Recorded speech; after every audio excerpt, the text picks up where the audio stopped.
थोडा स्पेसिफिक काही केलं असं जमून नसतं. स्पेसिफिक काही केलं असं जमून नसतं. स्पेसिफिक म्हणजे कसं, आता बघा या बुकचं नाही का डिव्हिजन मी 3 पार्ट मध्ये करणार. एकाच पुस्तकाचे 3 भाग असतात. पार्ट 1 मध्ये वैदिक पिरियड पासून ते पहिली सेंचुरी, फर्स्ट एडी पासून 1000 एडी, मध्ये 1001 ते 2000 म्हणजे असतात. मनसा स्मरामि वसिष्ठवामदेवादिवन्दितमहागणपतिम्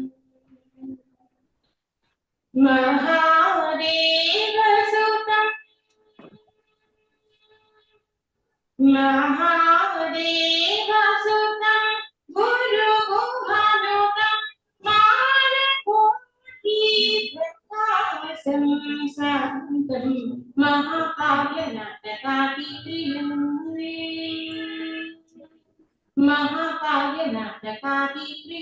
मूषिकवाहनमोदकाप्रियं महागणपतिं मनसा स्मरामि महागणपतिं मनसा स्मरामि वसिष्ठवामदेवादिवन्दितमहागणपतिं मनसा. Thank you.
Good morning, Nana.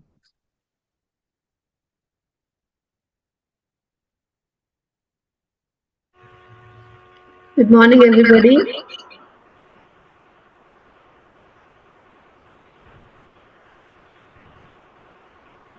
Can you hear me?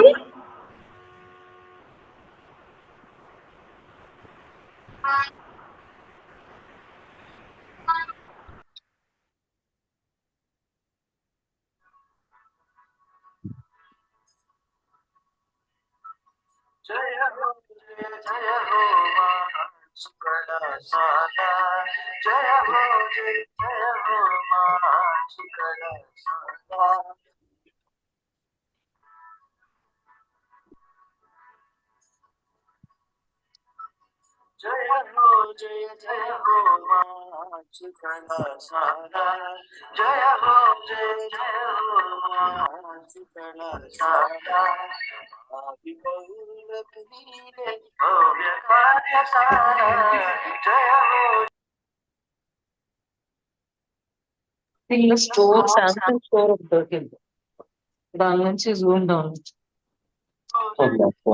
Yeah, store good.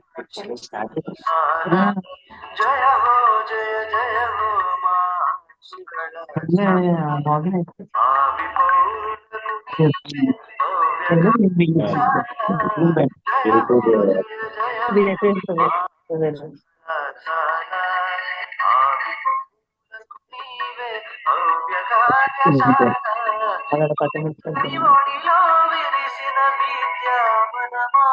Gautami ఒడిలో విరిసిన విద్యాగుణమా రాజమహేశ్వరానికి తన మాలికమా జయ హో జయ జయ హో మా సుకళశాల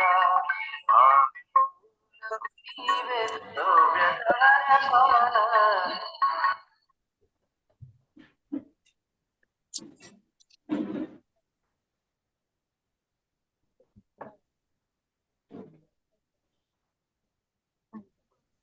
Good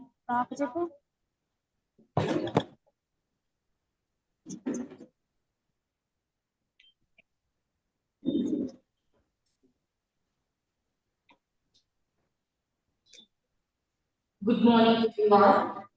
I extend a warm welcome to all the guests gathered virtually today.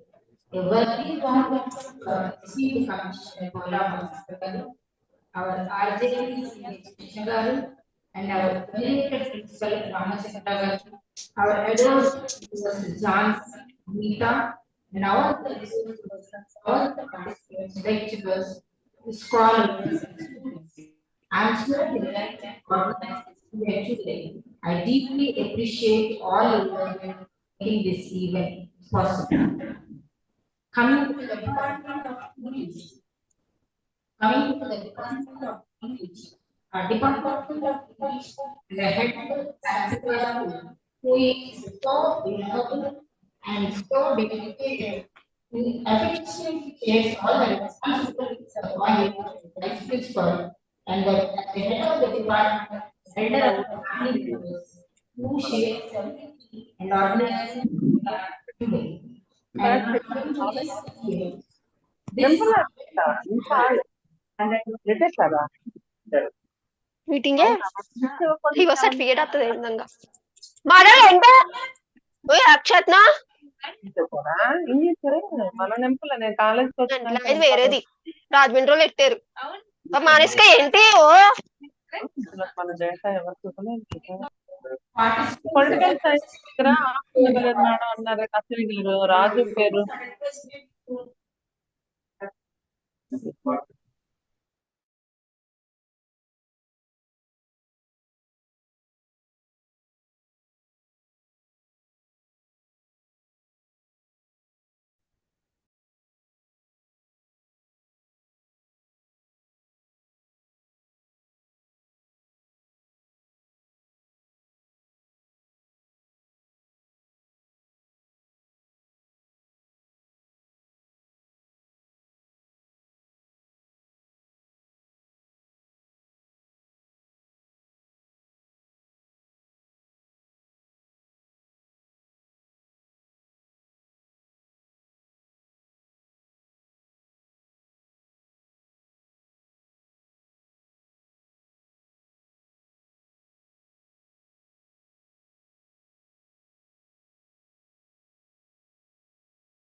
Coming to this seminar topic, education is an admirable thing, but it is well to remember from time to time that nothing that is worth knowing can be taught.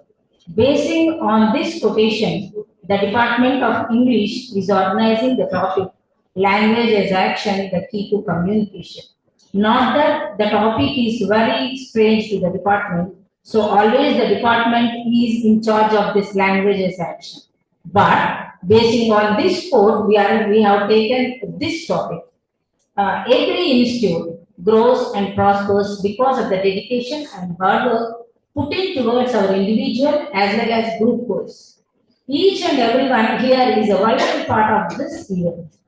I, Dr. Bhavani, on behalf of my entire team, want to sincerely acknowledge the efforts of those who came forward and contributed towards the success of this event and making it this grand. Coming to this college, I want to brief about the college. The government college is located on the banks of river Godavari, Rajahmundry, Andhra Pradesh, India, you all know. It got its potential for excellency by the University Grants Commission in 2016. So this is a very great college which has got great alumni. And coming to this college, it was started as a district school in 1853 and was upgraded as a provincial school of Madras Presidency in 1868. It was made a college in 1885. It was affiliated to the University of Madras in 1891 and later to the Andhra University in 1926. Coming to this college, it has got more than 170 years. So we must feel pride to be the participant of this college.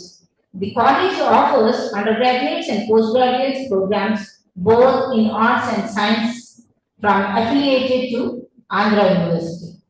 Coming to this alumni, there are notable alumni: Adavi Papiraju, V.K. Krishnameenan, V.V. Giri's father, Tanguturi Prakasham Pandru, Sarvepalli Radhakrishnan, and very notable alumni are there from this college. Coming to the Department of English, it has been in existence ever since the evolution into a degree college in 1930.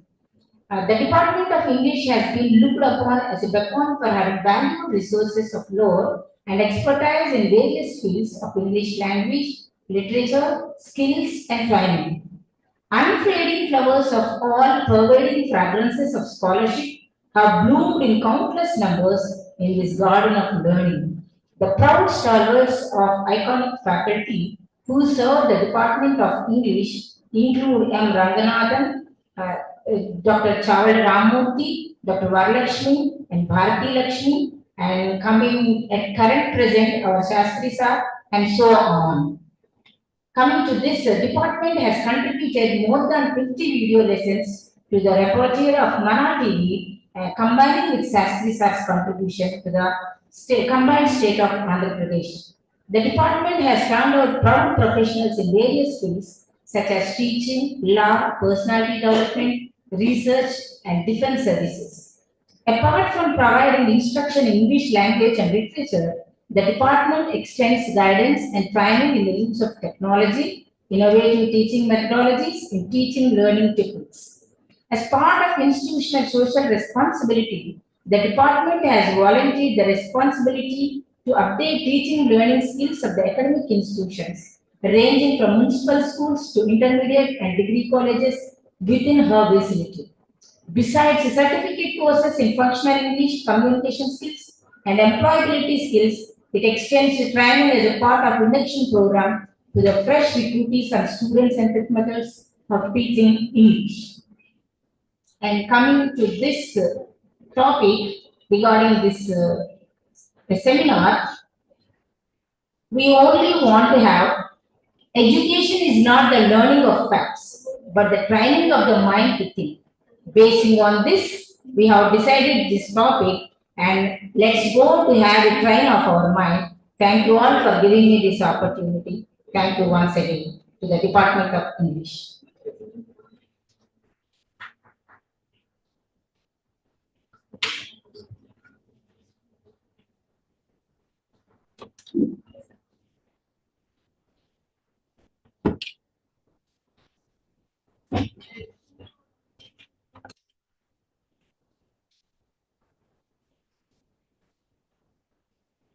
Morning everyone. I, Sri Lakshmi Mopidevi, lecturer in English and the organizing secretary of today's webinar, take the privilege of introducing our beloved dynamic principal, Professor Ramachandra R.K. Served as formerly a professor of physics, a Raman postdoctoral fellow of the USA. Now he is acting as a research director for Crystal Growth and Nanoscience Research Center of the college. He received gold medal in his MSc from Andhra University.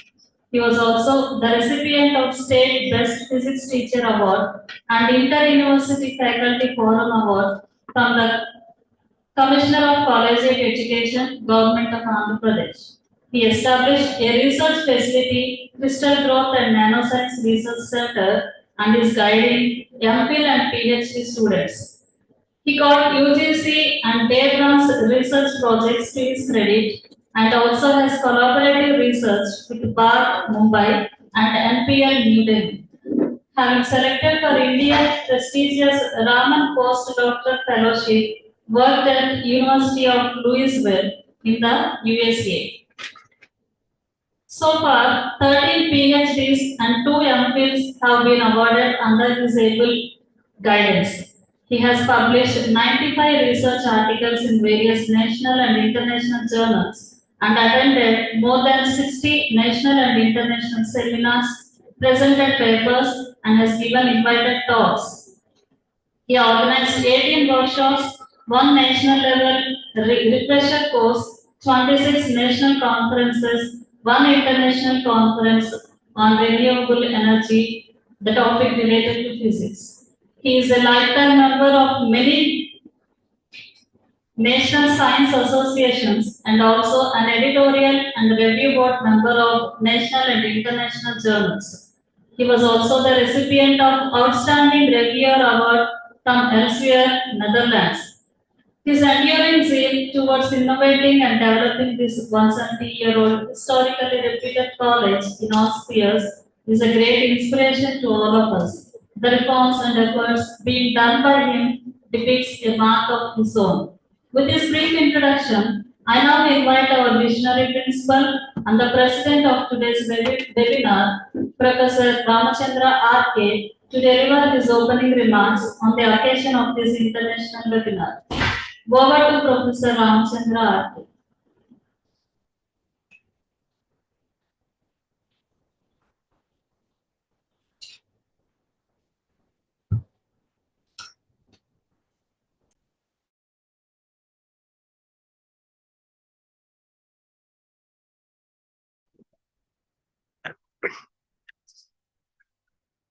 Thank you.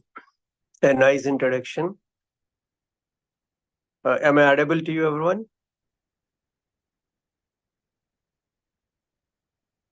Am I audible to everyone? Yes, sir. Yes. Yeah, thank you. So, dear all, I extend my warm welcome and wishes from 170 years old Government College Autonomous, Rajahmundry. And dear P. Srisala Sastri Garu, the in charge of the Department of English and Vice Principal of the college, and the convener of the present webinar, the esteemed resource persons, Dr. Amit Ruth, ESL teacher leader, Milwaukee Public Schools, Wisconsin, United States of America, and Dr. K. Jansi Rani, Senior Assistant Professor, Vasavi College of Engineering, Hyderabad, and Dr. B. Bhavani, Coordinator, and Mrs. M. Sri Lakshmi, Organizing Secretary, and other faculty members from the Department of English of the college, and esteemed faculty members and students from various colleges across the globe. Once again, I extend you all a warm welcome to this wonderful international webinar. It is with great pleasure that I am here today to inaugurate this significant international webinar organized by the Department of English of this esteemed college on the topic Language as Action, the Key to Communication. Learning the global language English has become inevitable both in personal and professional lives in a days. The role of English language is indispensable in shaping not just the academic success of the students, but also future career prospects. Exploring and exploiting the text of teaching and learning, it is noteworthy. Hence, I personally feel the theme of today's webinar in both timely and crucial.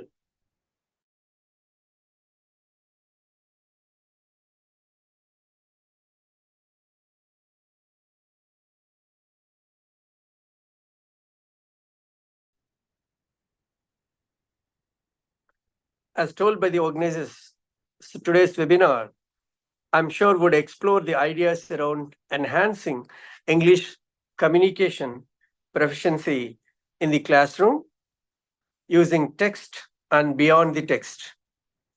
As most of the participants here in the webinar are English teachers, I must acknowledge their importance and efforts in shaping the future of the students by equipping with them the essentials. Further, I personally believe that in the present scenario, it is responsibility of every teacher, even including non-English teachers, to contribute to the holistic development of students' communication capabilities. Together, we all must endeavor to create an environment that is conducive to learning and practicing effective communication skills. In this context, I commend various steps being taken by the Commissionerate of Collegiate Education, Honorable Commissioner Dr. Pola Bhaskar IAS Garu, in introducing and expanding activity-based learning initiatives to provide practical language skills to the students. For the purpose of delivering English medium instruction, after introducing of single major subject across the state, all the teachers across the subjects are being given FDP trainings with the help of Central University, Hyderabad, JNU, New Delhi, and IFLU Hyderabad. In this scenario, the role of English teachers and English departments would be pivotal as they need to support fellow faculty members in delivering the English medium lessons. Therefore, I request the Department of English, Government College Autonomous Rajahmundry to take up such webinars and seminars in good number in future too. I hope that the deliberations during this webinar suffice in producing ideas and strategies to be employed in classroom teaching, which will transform the teaching learning environment in the educational institutions. Once again, I congratulate the Department of English for taking up such an insightful webinar and thank the resource persons for their acceptance to take part in it. My best wishes to the organizers and the participants. Thank you once again. Thank you very much, sir, for your valuable remarks and for your blessings. And now I would like to invite the head of the department, Sri P. Sri Sastry, sir, to talk a few words about the relevance and need for the topic of today's webinar.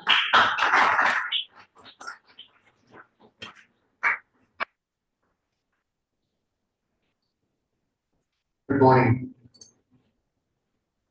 Dr. Pola Bhaskar, the Commissioner of Collegiate Education, Dr. C.H. Krishnakar, RJDC, Rajahmundry, Dr. Ramachandra, R.K., the Principal of the college, who have been a motivation and instrument in conducting this one-day international seminar.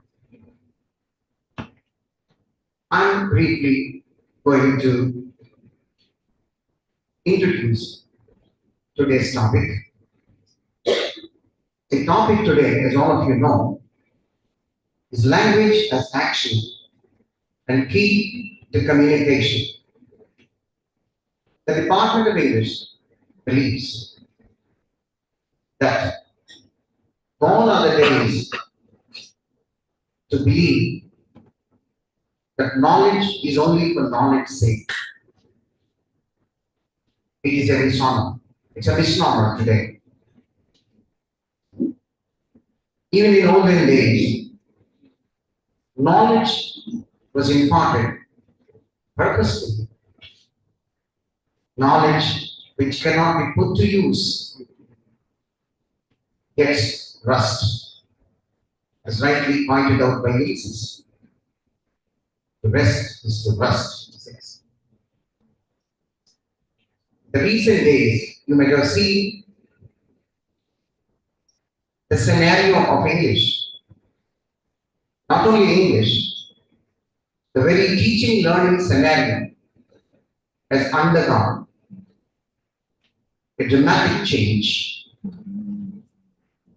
There is a total shift towards skills, towards employability, towards market needs, be it physics, be it chemistry, or be it mathematics, or even English, political science, almost all the subjects.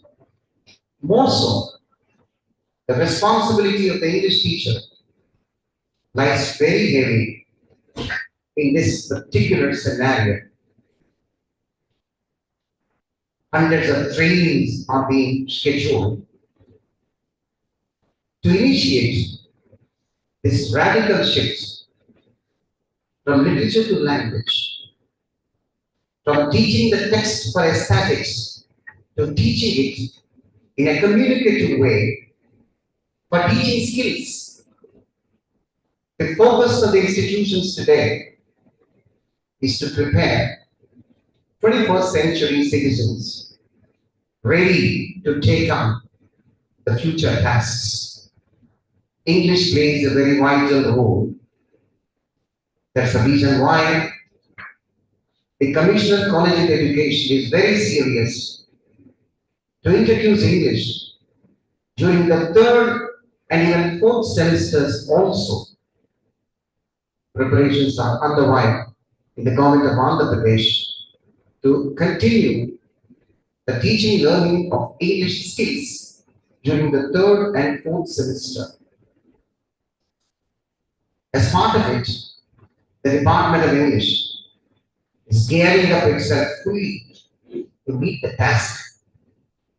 Long back, we have introduced what is called activity-based teaching or student-centric methodology. This institution has been equipped with more than a dozen virtual classrooms and another dozen digital classrooms, in which we use all the possible PPTs, audiovisual aids, and softwares to try to make learning palatable and easy for the students. The very purpose of the department is to enhance the skills of the students in a willing way. We wanted to make learning a game for them. Using games as part of teaching is one of the slogans of this department. English as a life skill is the very mission of the department. As part of it, we have started extension activities also, motivating the teachers of municipal schools, teachers of government schools, especially these days when government of Andhra Pradesh has insisted upon English medium right from the primary level. Apart from the training the teachers are being given, the department has volunteered to visit the rural areas and supervise the classes and advise the teachers wherever possible to motivate them and provide them with some techniques. And as far as Sports College Rajahmundry is concerned, we teach the text for skills. The text is only a pretext. The focus on the content is hardly 20%. And 80% of the text is exploited for teaching, listening, speaking, reading, and writing. It is a 24-hour avocation of the teachers how best the text can be exploited for teaching language skills to the students. As part of these attempts, we have thought upon this particular seminar. The title might seem enigmatic to many participants. What could this be? Language as action and key to communication. It was deliberately made so because we wanted people to reflect why we have been teaching language. How can language be brought into action? Is it all the time the teacher performing on the stage and students just playing the spectators? Or is it the platform of the students where the teacher stands behind the curtains, guiding them? So today, the conventional roles have been reversed. Teacher is only a facilitator, then only is felicitated. Therefore, keeping this motto in mind, the department has wisely chosen the resource persons, Dr. Anita and Dr. Jansi, with wonderful treasure of experience behind them, acknowledged credentials with them, dozens of seminars they have delivered. So we have chosen them today not only to throw light upon these topics, but also to motivate all the participants and even the students also.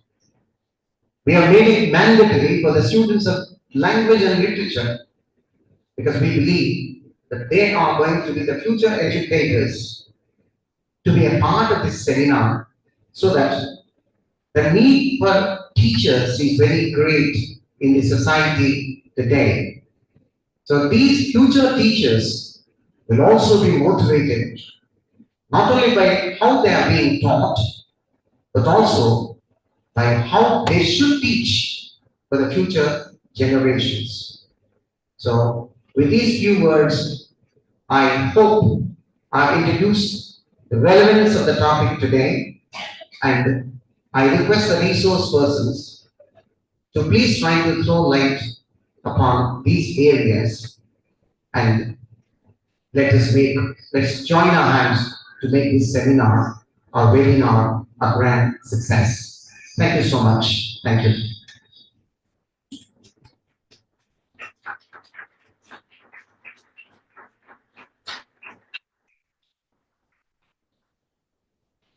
Thank you very much, sir. And now I would like to request Mrs. S.T.V. Neeraja, the lecturer in English, for introducing the first resource person, Dr. Amita.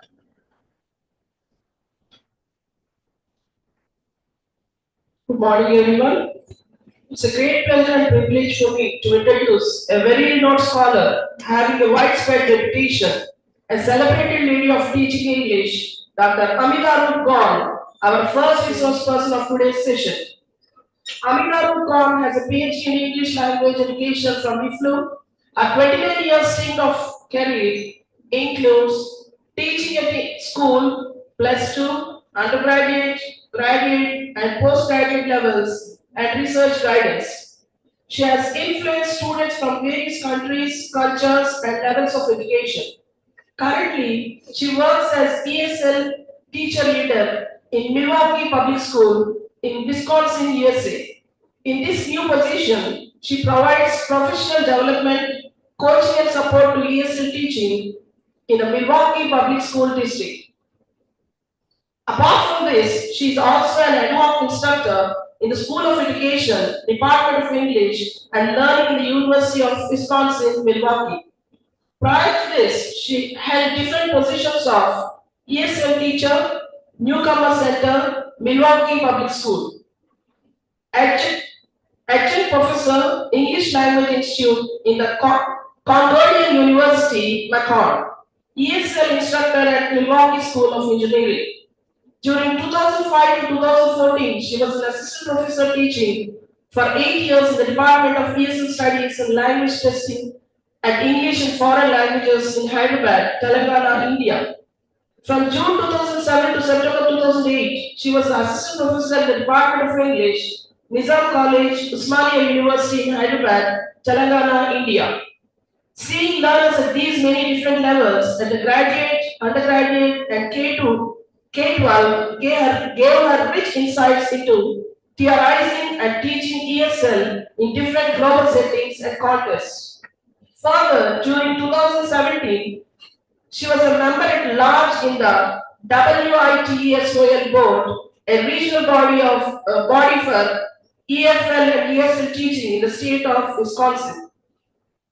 She presented several papers nationally and internationally and published a few. She was part of a lot of resource materials published in CBSE ELT project during the 90s, which marked the introduction of the communicative approach to language teaching in the school across India. She is fascinated with languages besides having a love for embroidery and gardening. She is amicable and impacts any situation positively with trust, hope, and perseverance for the best. She lives with her husband and 2 sons in Milwaukee, Wisconsin, USA. Now, I welcome Dr. Amita Rukon to deliver her talk on language as action, the key to communication. Thank you.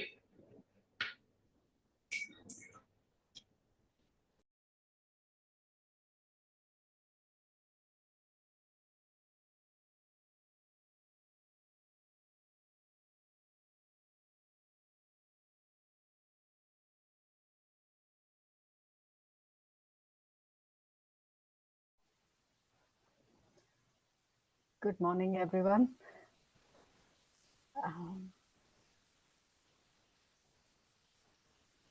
Okay, I'm not able to share my screen actually right now.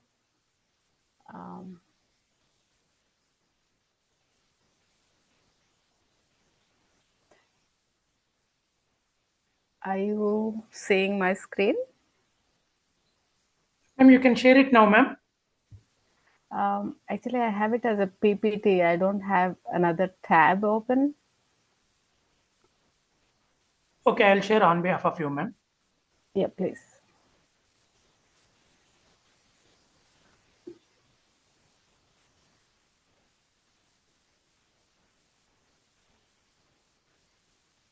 Yeah, I can see that now.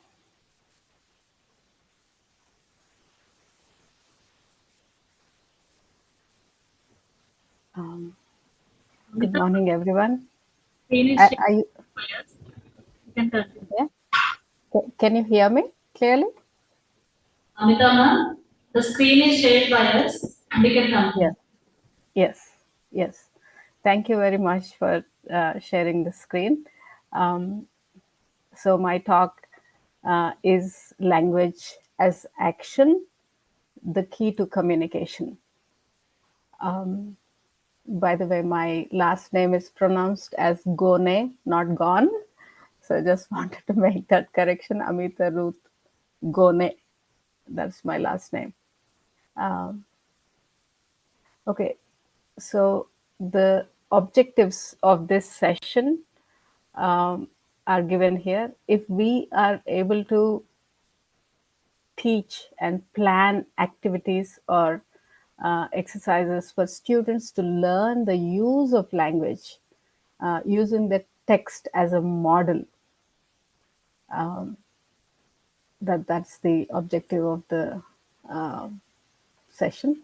So identifying language use in action or at play in a prescribed text is what we're going to look at. I'll show some examples of how we do that as we go along. So what is the role of a language teacher? It is trifold. it is trifold, which is three different things. It has three prongs to it, kind of. We teach language through different content. Even, for example, chemistry or mathematics can be content for language teaching. But here we look at, as language teachers, we look at different texts that we teach, which become the content for language teaching. And then what is the communicative use of language within that content that's being presented to the students is another purpose within the trifold purpose, as I said. And then what is the cognitive involvement on the part of the learner? Usually teachers come prepared with what do I have to deliver to the students. But to plan for language teaching, you look at content that's being delivered, you look at the language that is in use within that content, or in the use of that content, and then also think about some ways to involve the students cognitively. So that's the trifold purpose that a language teacher should have. So when you plan for instruction, actually my role in Milwaukee Public Schools is to be an instructional coach. So I teach teachers in how best to teach language. That's my role here. So when we teach language, we have these three objectives that you have to set, instructional objectives. What are the content objectives or the bigger themes being implied for learning through this lesson? What knowledge will my students get from this? So I actually do not say text is a pretext, but text is the context. So from the text itself, what content, what topic, what theme are you covering? What knowledge will my students get from this is one of the foci, I would say. And then what language objectives fit this content? What language will my students notice being modeled through the text? So the text has rich language to offer to us, right? So are we focusing on that language is the second objective. And then the third objective, as I said, how am I involving my students cognitively, intellectually? What could be the learning objective? How can I involve the students in learning this content and the language that this text demonstrates? It's not just the teacher delivering a lecture, okay? So how am I involving my students in my class? That's one of the objectives that a teacher should have. So an objective for content, an objective for language, and an objective for learning. Actually, if you remember, most of us who have done educational psychology would know that learning objectives come from Bloom's taxonomy. Bloom talks about how recalling, remembering, these are small little objectives, but you could have higher objectives of analyzing, creating, generating. So we need to think of all those objectives. To put it in a different way, the same thing that I kept saying in the past two of my slides, and again here, when we are talking about the next slide, yes. When we talk about these three trifold objectives, I'm talking about knowing, languaging, and learning. Please wait till I define the word languaging to you. It might sound a little strange at this point. So All knowledge, all texts offer some knowledge, right? So how does the text transform students' knowledge? We must help them. We must help them gather that knowledge. All knowledge is knowing about something, and to know something means to have transformed it into meaning. So they understand what we are talking about, whatever the topic is in the text. And then transformation into meaning is that process of languaging. And all this happens in the learning process of constructing a network of relations of meanings. So it's not in a vacuum that we teach. We teach students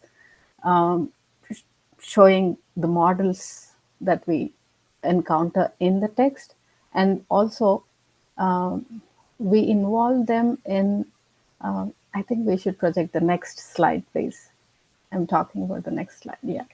So we involve the students in knowing whatever is the content in the text, and then we involve the students in languaging, which is that process of transformation that happens in and through the language that's being presented to them. And then that process of learning itself is not in isolation, not in a vacuum, but maybe if they talk about it, if they process it in their mind in different ways, that you would involve them in learning. So knowing, languaging, and learning, these are the three different things that we do as language teachers. Next slide, please. Right now, let's do an exercise. Think of a place that you visited. Can you go to the next slide, please? Think of a place that you visited. Okay. What was the place like? Who were there in that place? How was the ambience or ethos of that place? What did you see? What were you thinking?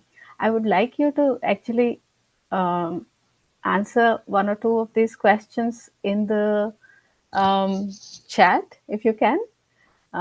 What did you see? What were you thinking? How did it make you feel? What tense are you using in talking about this? Can I have some answers in the chat if possible?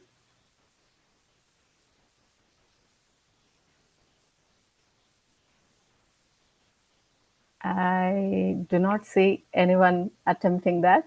But when we present, thank you. When we present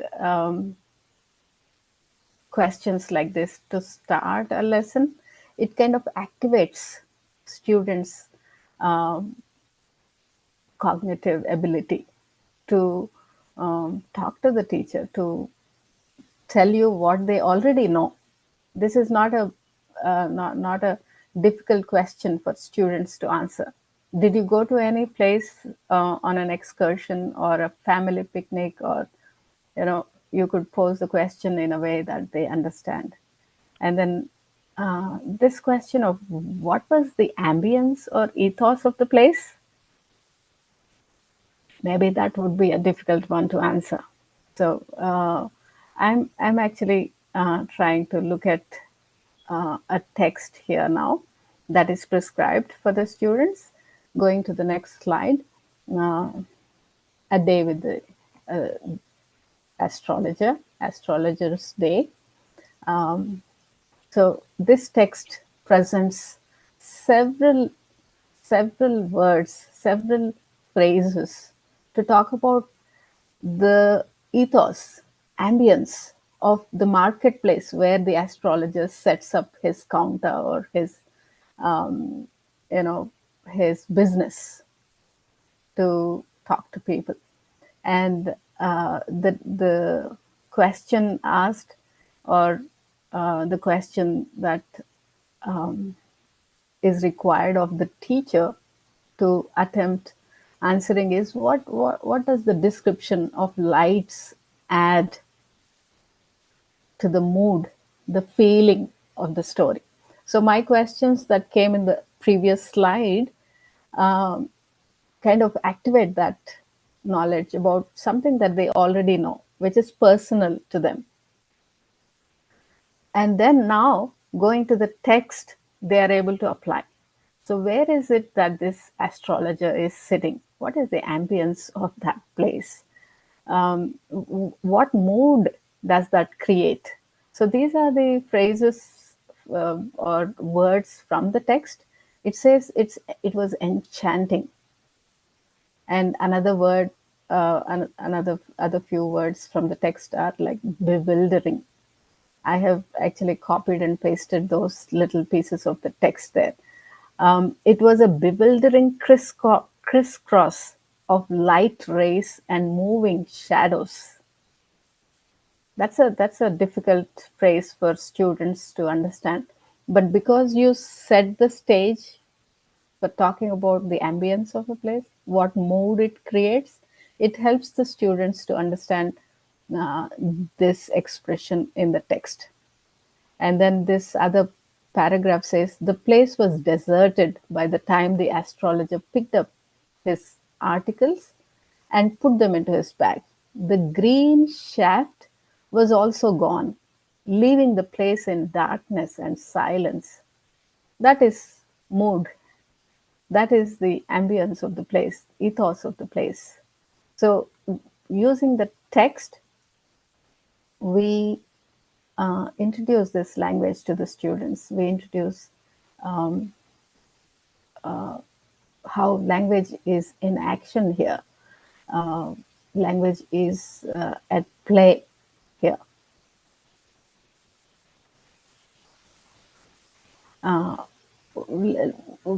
If you look at the astrologer's business, what do you guess the tense, language tense of the text would be? Usually when someone gives you your horoscope or your future, it's usually in future tense, correct? But we'll see what kind of language the astrologer uses. When we go to the next slide, astrologer is here telling Guru Nayak, who is the person who is, receiving the astrology that day. He's talking about how he should not journey south.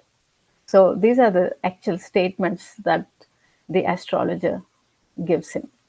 Your village is 2 days' journey due north of this town. Take the next train and go and be gone. Take the next train and be gone. I see once again a great danger to your life if you go from home.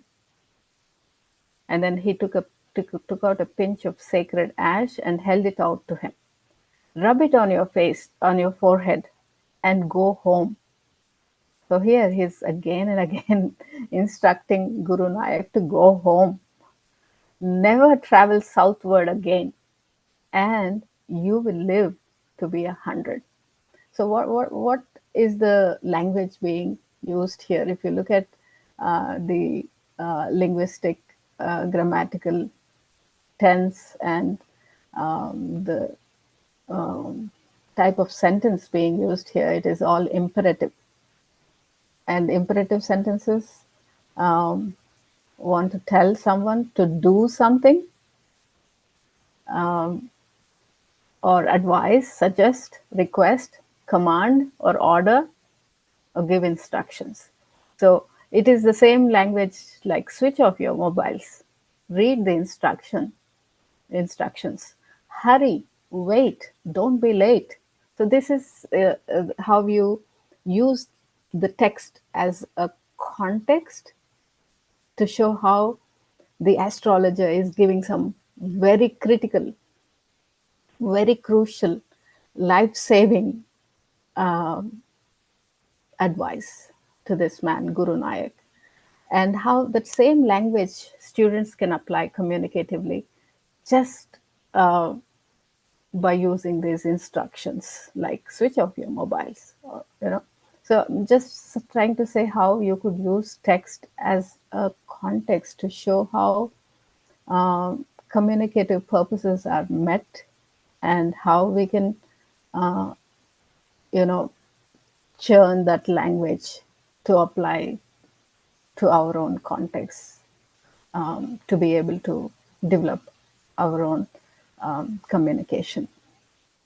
So that was one example of the astrologer's day, how text could be exploited, text could be used as a context to teach language, communicative language. And actually text shows, text really presents to us that language.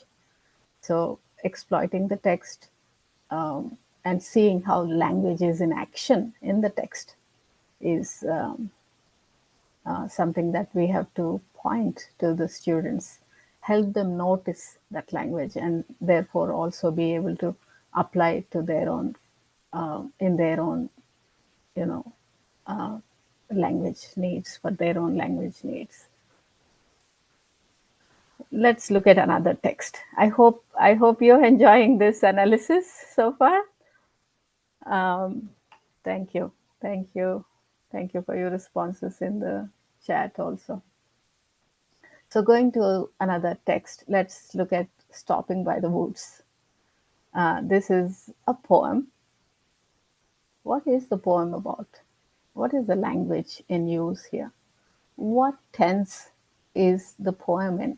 Is it present tense, past tense, future tense? What is the tense used in the poem? How are the last 4 lines different from the first few lines of the poem? These are some of the questions that I would approach the poem with. Maybe show them a picture like this also that I'm, projecting on my slide here, because snow might be out of their experiential, context. I do not know how many of us in South India have seen snow. Some North Indians must have seen snow. The place where I am in is very snowy. It snows a lot here, and it's very, very bitterly cold. So it makes a lot of sense, because snow can be very cold and biting in one sense, but it is very pretty, very lovely to look at. So when we see what the poet has to say, in the next slide I have the poem, and looking at just the first line. Can we go to the next slide, please? Looking at just the first line. Whose woods these are, I think I know. So just that expression, if you see, whose woods these are, I think I know. It's a very difficult expression, actually. It's like, instead of saying I think I know whose woods these are, it's in an inverted form. Whose woods these are, I think I know. So I just try to I try to summarize this whole poem using exactly the same construction, same language construction. On the left side, if you see, whose woods these are, I think I know. Why I stopped, my horse doesn't know. What he thinks, what he likes to ask is if there's some mistake. The horse thinks there's some mistake. So what the horse likes to ask is if there's some mistake. Whether I can enjoy the lovely woods is my dilemma. How I balance depends on what my desires are versus what my obligations are. So this poem actually is very philosophical. It's trying to strike a balance between enjoyment versus duty. In the last 4 lines, the poet says, the woods are lovely, dark and deep, but I have promises to keep and miles to go before I sleep. So he wants to stay there and enjoy the woods, the snowy beauty. But he has to go. He has to travel a lot more distance, miles to go before I sleep. So I try to exploit this and show you how just the first sentence, first line in the poem can be exploited to look at the other part of the poem, from the same sentence construction. I just tried to give you an example of that. Why I stopped, my horse doesn't know. What he likes to ask is if there is some mistake. Whether I can enjoy the lovely woods is my dilemma. So I try to construct these sentences to analyze the poem for its theme, for its meaning, but also I try to exploit this sentence construction, which is a difficult construction. Can any of you write a similar sentence in the chat? Let's try and see if our students are able to do, whether we are able to do it. Anything that pertains to this poem you could try, or anything else you could try? Another sentence?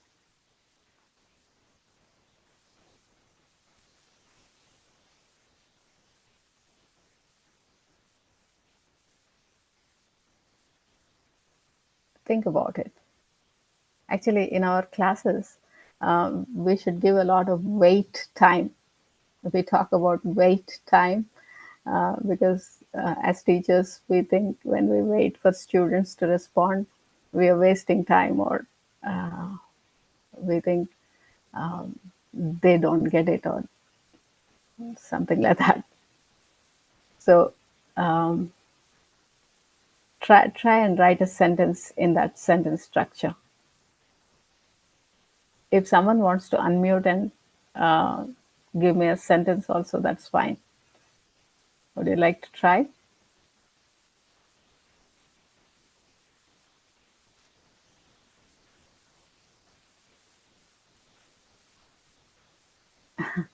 Okay, that's all right. Let me continue. So we use this poem to understand the philosophical context of how the poet has a dilemma to whether continue standing there and enjoying the woods or go on his journey, because he has a lot more way to cover, a lot more distance to cover.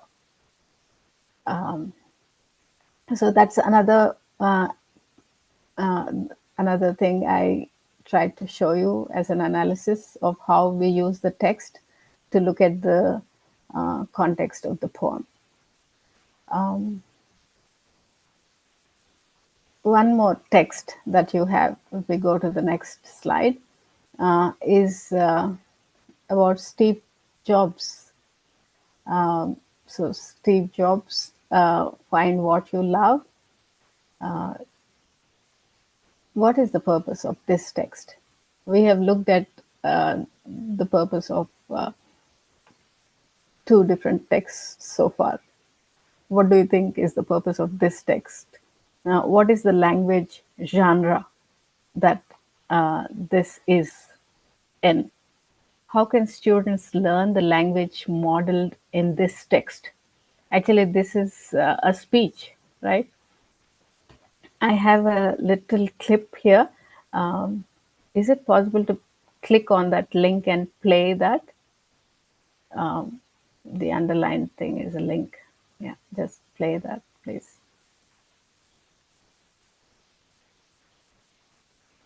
It's not playing. Sorry, ma'am, it's not playing. Oh, okay. Let me try.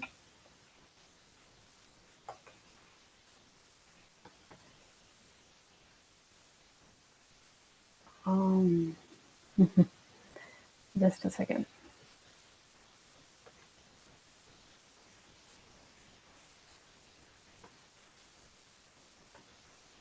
Maybe at the end we'll try, because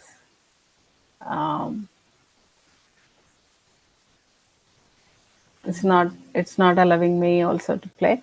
So anyway, I have that little clip uh, where he exactly says you have to find what you love.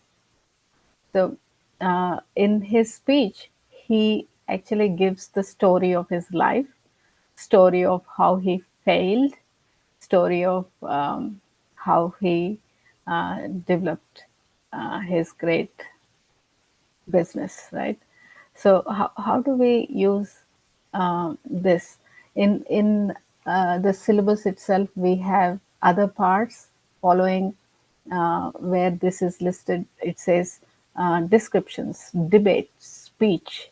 So that's how we exploit uh, the text.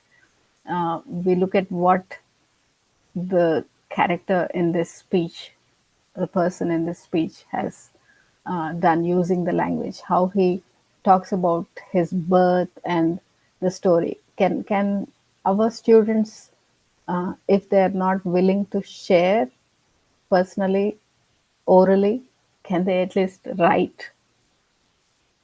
So that's how we exploit the text. Uh, Maybe role play. Role play is also listed in the syllabus. So we use famous people like that uh, to do a role play.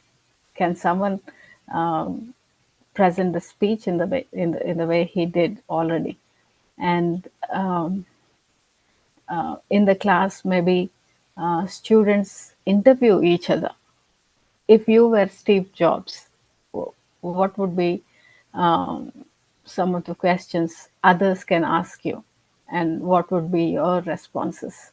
So, just using the text for the purpose of communication. What do we learn from this speech?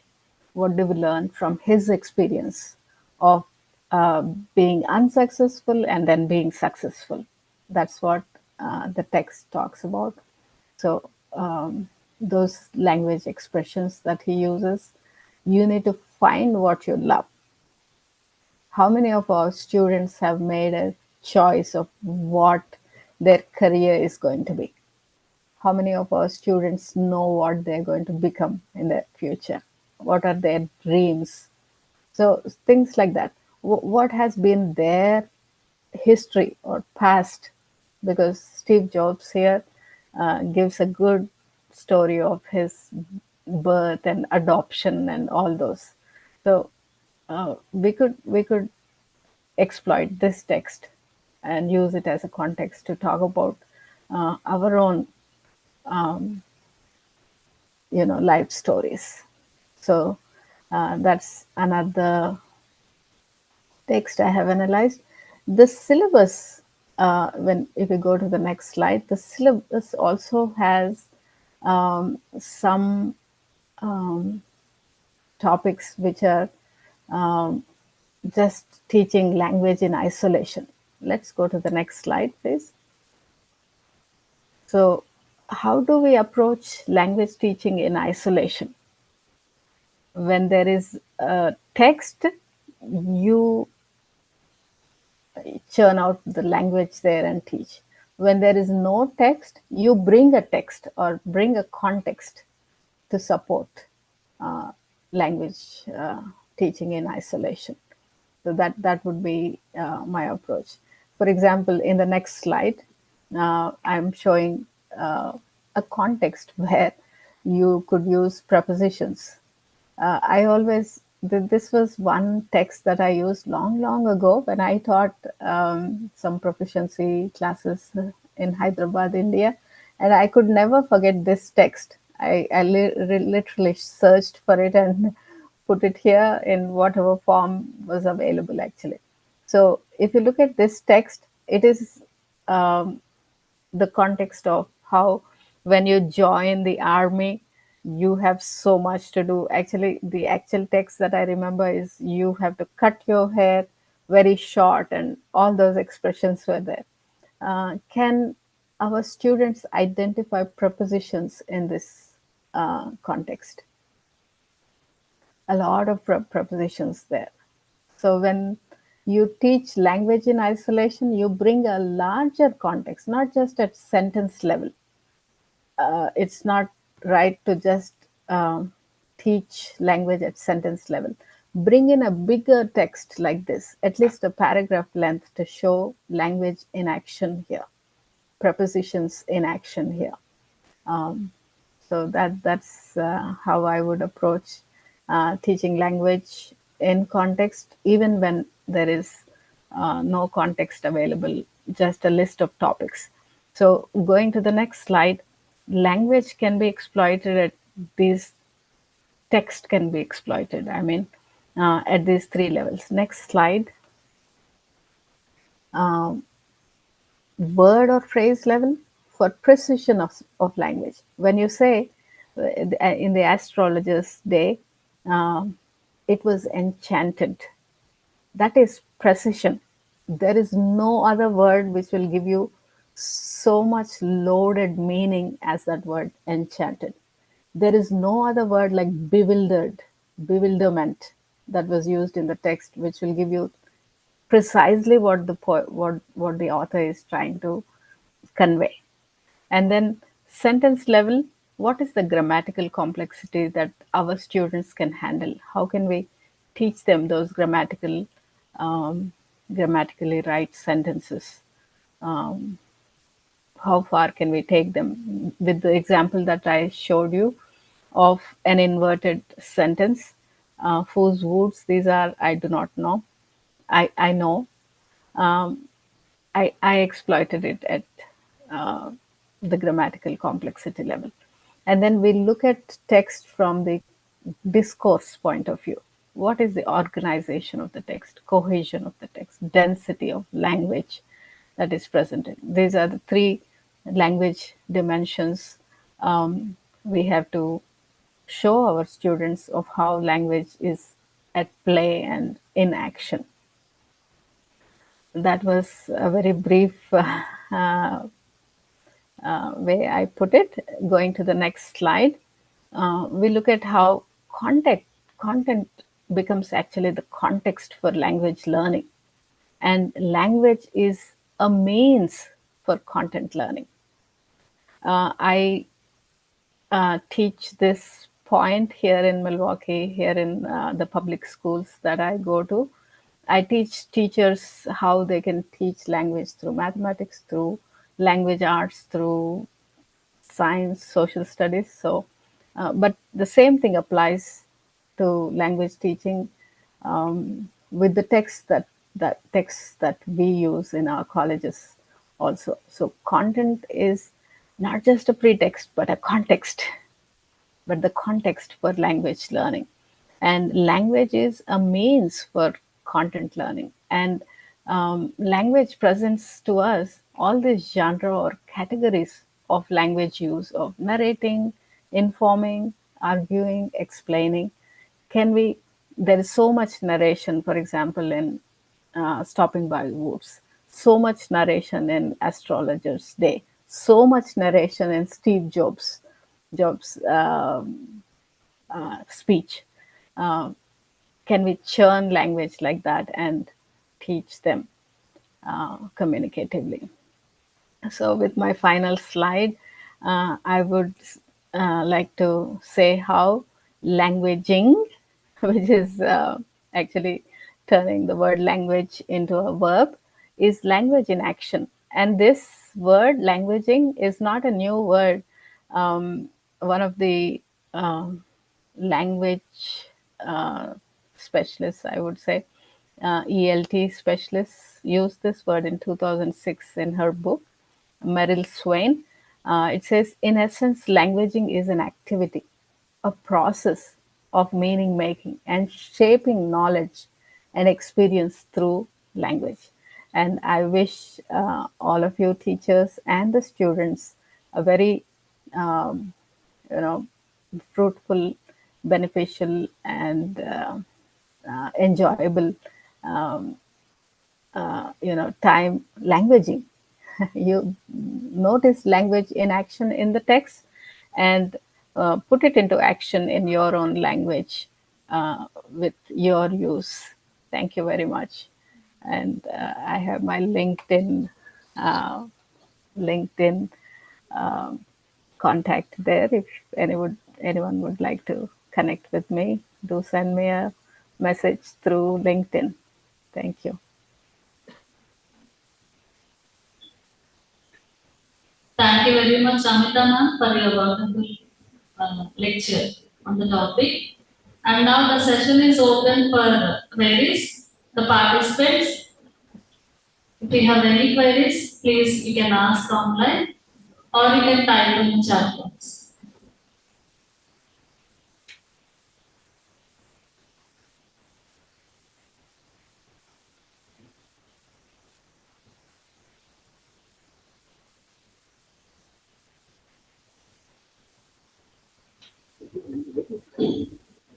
Actually, I see one question in the chat. Not a question, but I think he's asking for some standard text on the topic. Standard text on the topic of how to use the text human as a context, or I didn't really.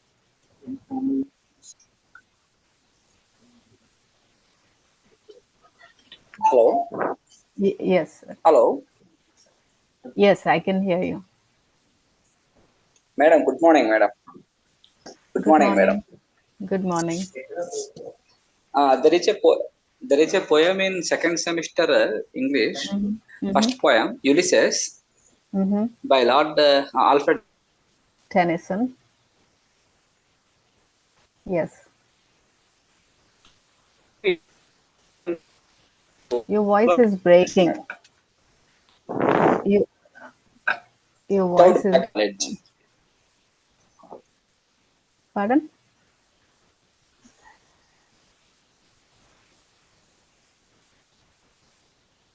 Poem, the first poem, Ulysses by Lord Tennyson. How poem to the rural.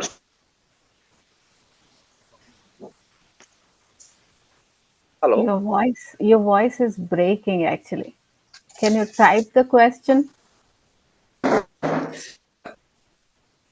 Madam. Hello. Yes. Hello. I can There hear is you. a poem. There is a poem with graduate students. The first poem, Ulysses by Lord Tennyson. How can we teach this poem to the rural students without background knowledge of the poem?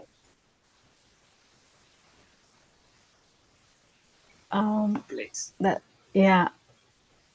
How can we teach rural students who do not have Ulysses? Yeah. Actually trying to describe the context of the poem itself to them, which they are not familiar with, is one thing I would do. Why would someone write this poem? What is it about?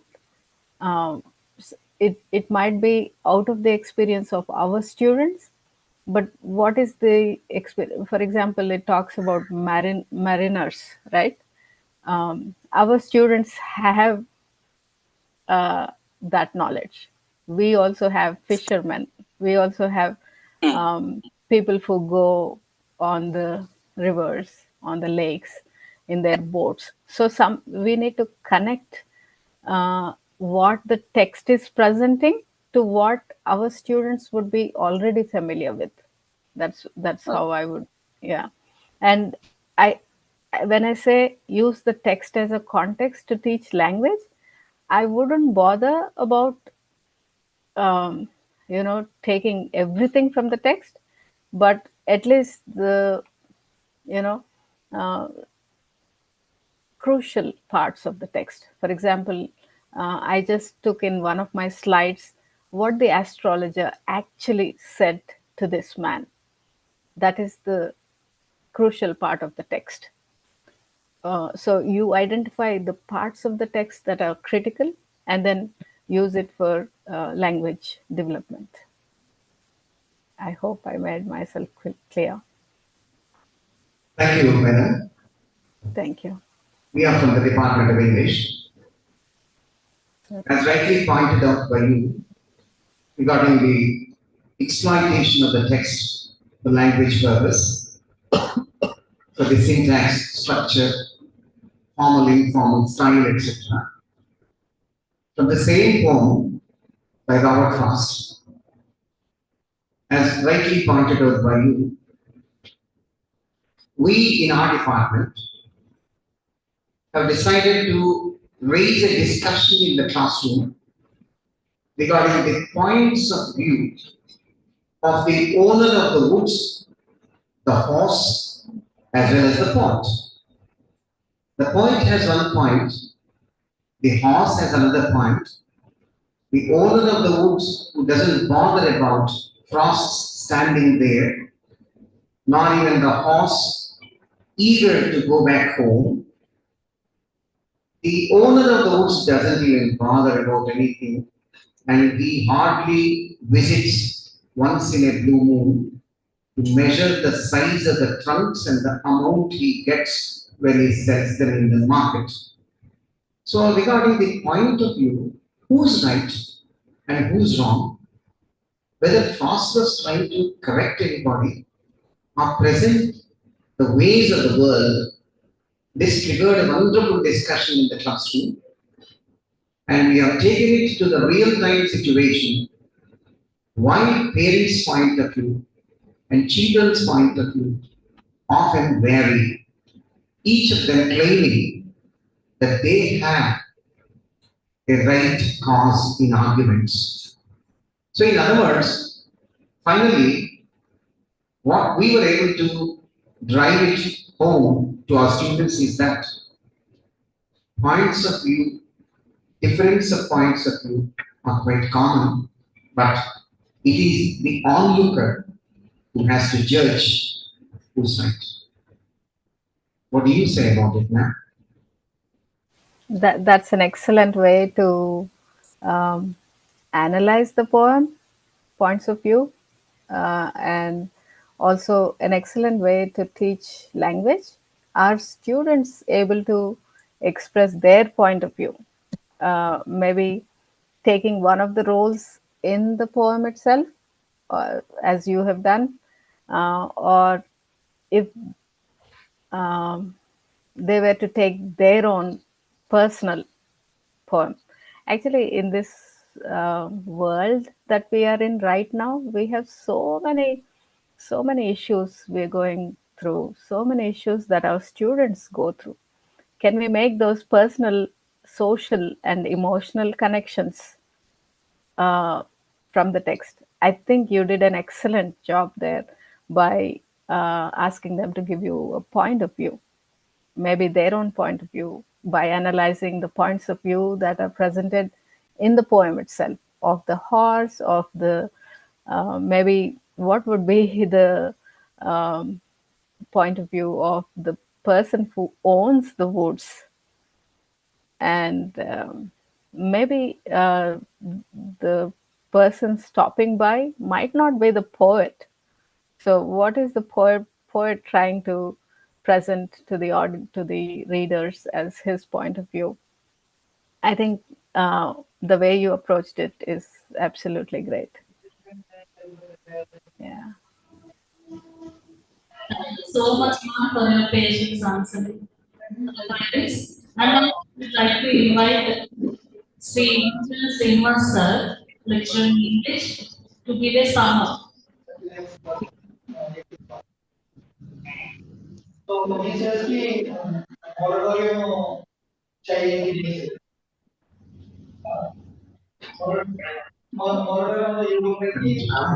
For your wonderful rendition, I really feel released to As far as on your speech or to say simply to sum up the important points that have been narrated in the presentation, so simple yet graceful, just as you person are. That means all of us generally feel pretext and keeping the text aside and always thinking of going beyond the text, but never practically doing that. I mean, unfortunately, the most important thing, the simplest tool yet that delivers the powerful results is text.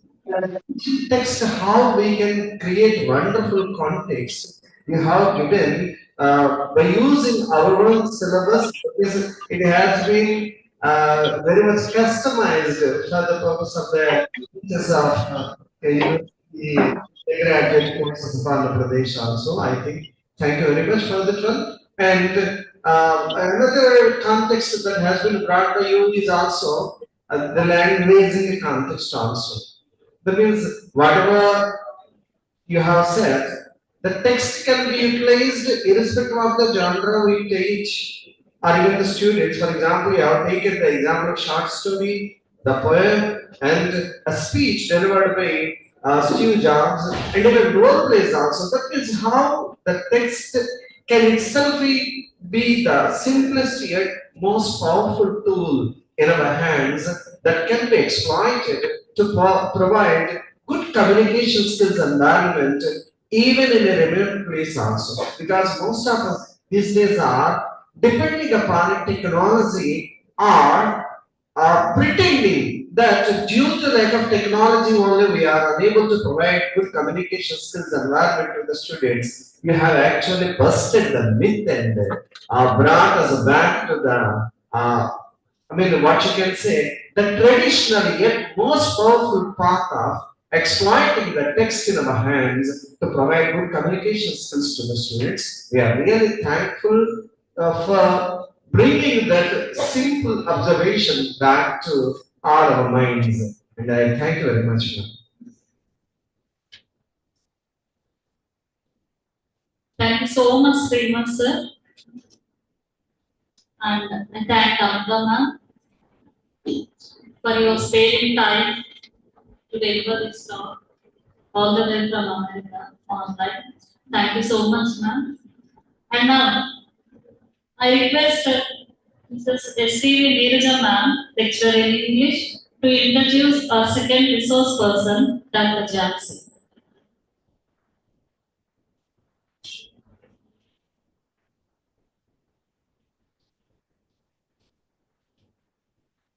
Good morning once again, dear all. It's again a great pleasure for me to introduce an accomplished, educationist, masterful, know the ropes nationally, internationally, Dr. Jansi Rani, our second resource person of today's session.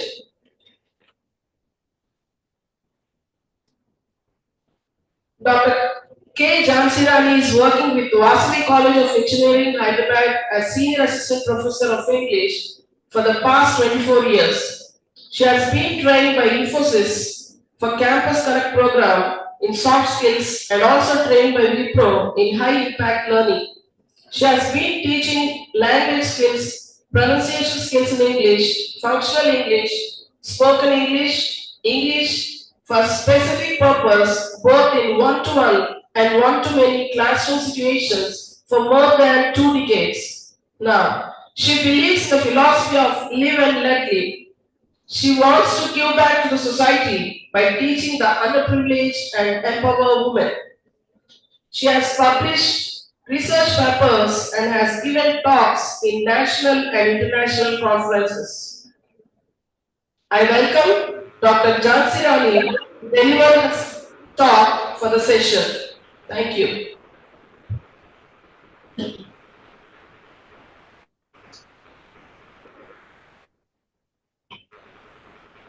Good morning,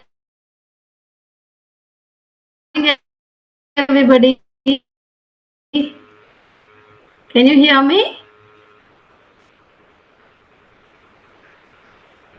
Yes, ma'am. Am I audible? Yes, ma'am, you are Yeah, audible. thank you. Thank you for yes. I would thank you for the introduction. I would like to start with a song. I can see many students sitting there. So generally in our college, in our engineering college, we have lot of activities in our labs, and one of the favorite activity that we have the students like is learning through songs.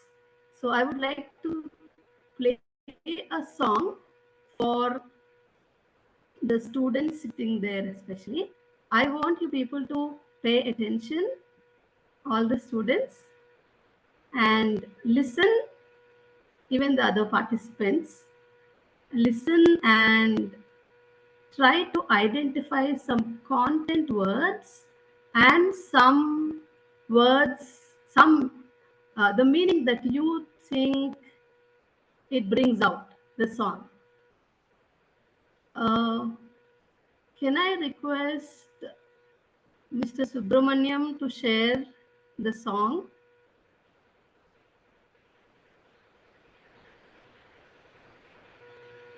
Yes. Yes. Can you all hear the song? Okay, I think it will start now.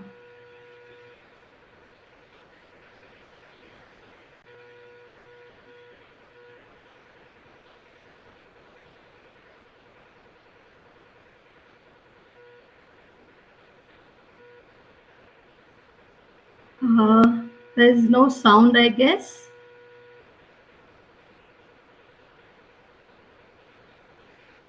Okay. Mr. Subramaniam, there is no sound, I guess. I also can't hear the song.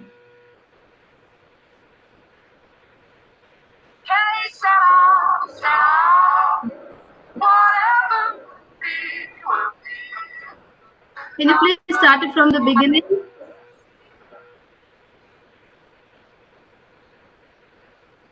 Yeah.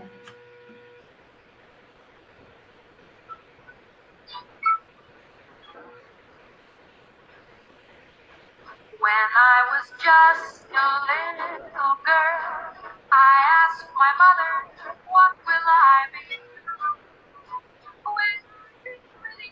Will I be rich? Here's what she said to me. Hey, Sarah, whatever you be, will be. The future's not ours to see. Hey, Sarah, what will be, will be. When I grew up, fell in love, I asked my sweetheart, what lies ahead? Will we have rainbows day after day? Here's what my sweetheart said. Hey, Sarah, whatever will be, will be. The future's not ours to see. Hey, Sarah, what will be, will be. Now I have children of mine. They ask their mother, what will I be? Will I be handsome? Will I be rich? I tenderly. Hey, Sarah, whatever will be, will be. The future is not Hey, Sarah, what will be, will be. Hey, Sarah,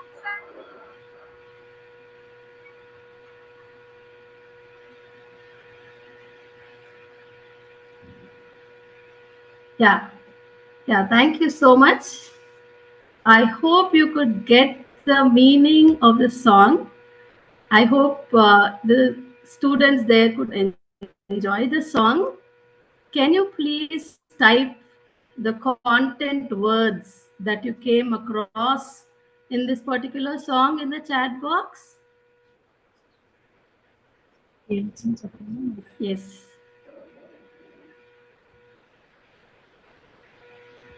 Yes. Can someone respond? Sorry? Can the students respond over mic also? Yes, yes. Please go ahead. Please go ahead.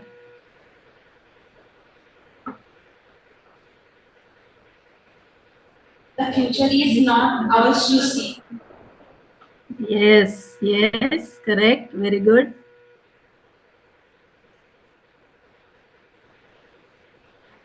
The participants also can respond in the chat box. Okay. Ready? You are using? Right. Rainbow. Yes. Thank you for responding. What will be, will be. Yes. Thank you. Thank you for responding. Yeah. So the reason why I played this song is, yes, yes, I think somebody is trying to speak. Please go ahead.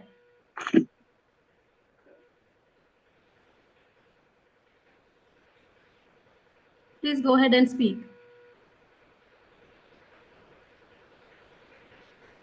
I don't. Okay, I'll proceed. There is some disturbance.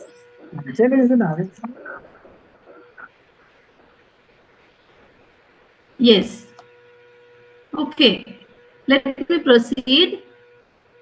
The reason why I played this song is I want to start my topic, which is related to listening and speaking, with this particular for this particular song today.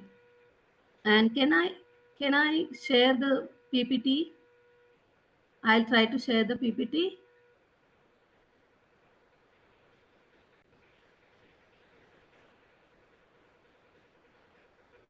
Okay. Otherwise, we'll request Mr. Subramaniam to share the PPT for me. Okay, sure, ma'am. 1 minute.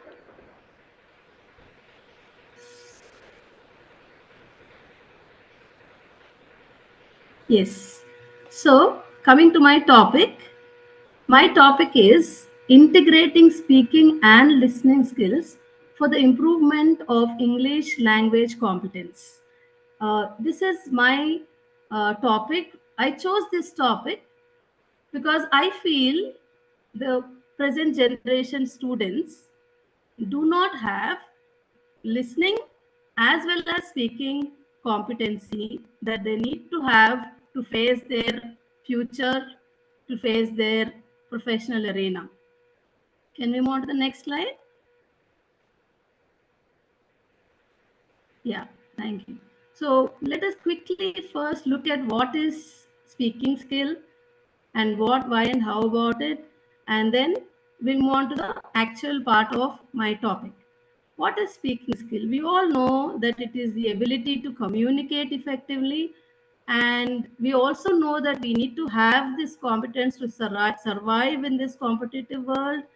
And we have certain components like vocabulary, grammar, pronunciation, and fluency, which we need to look at, which we need to improve upon to become better communicators. Next slide, please. Yes. So coming to the strategies that we need to have, I could find many strategies, but these are some of them that I use in my classes. I teach my students to make it more simple for them to learn the speaking competency. What Douglas says is, the first one is asking for clarification, right? Until and unless we listen, the students listen, they cannot ask for clarification. So if we can incorporate the skill of asking for clarification, if we can make them think about what they are listening, I think that will help them improve the speaking, one of the speaking strategy. And the next one is asking someone to repeat something. most of the time I've come across, I'm sharing my thoughts and my observations about my classes. So I see that most of the students do not have phatic communication. Phatic communication is the simple communication skill that they need to have in terms of when they have to enter the classroom, or when they have to interfere when there is a conversation happening, or when they have to ask what they want to ask when there is a when the teacher is explaining something. So words like excuse me, or expressions like when they come across, when they are taught these expressions, when they're taught these phrases, I feel they they can concentrate better and they can understand what they're listening. And the third one is using fillers, like when they're speaking also, not only listening, when they're speaking also, they can use words like well, to get that, to gain the time to process what they're thinking to speak. And another strategy is using conversation maintenance cues, wherein when the conversation is going on, how do they respond? Instead of just staring at the speaker and trying to process what they are trying to, what they want to speak, they can use words like right, yeah, okay. These are some of the phrases I see. Maybe because of the digital disturbance that they have, I see that most of the students do not know how to maintain this conversation cues. And I feel this is one very good strategy that the students should have. And another one is getting someone's attention. And if there are more than two people speaking, if they have to speak to one of them, they can start the conversation by politely interfering and saying, so, use such words, so that they're allowed to speak while two other people are communicating. Generally, we see in our classes that our students do not know how to enter a conversation, do not know how to interfere, excuse themselves and interfere into a conversation. So I feel these words like, so, say, may I, these are some of the phrases that I feel they should be taught. And using phrases for structures, one cannot produce words for, like, just small words like chair. If they can use phrases, paraphrases, I think that will help them improve in their communication, in their speaking strategies. Can we move on to the next slide? Yes. And there are some more, like appealing for assistance from the interlocutor, or to get, to get a word or a phrase, for example, or using formulaic expressions like, these are some of the questions. When I tell if some student, for example, comes late to my class, I say, where were you? If I ask a question, where were you? Why did you get late? They just give one word,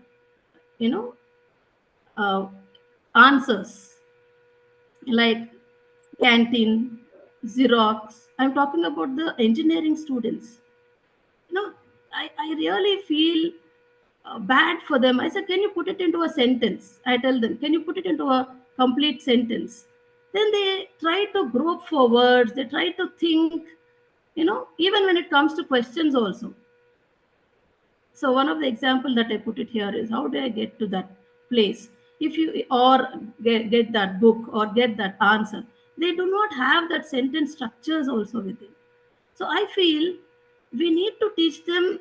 It need not be big theories that we need to teach them. It need not be big examples or situations that we give them. If we can give them simple sentence structures, phrases like what I've been talking, I think their communication, especially in terms of speaking strategies, really will make a difference. And there's another strategy that we can use, like using mime and non-verbal expressions to convey meaning along with the speaking strategies.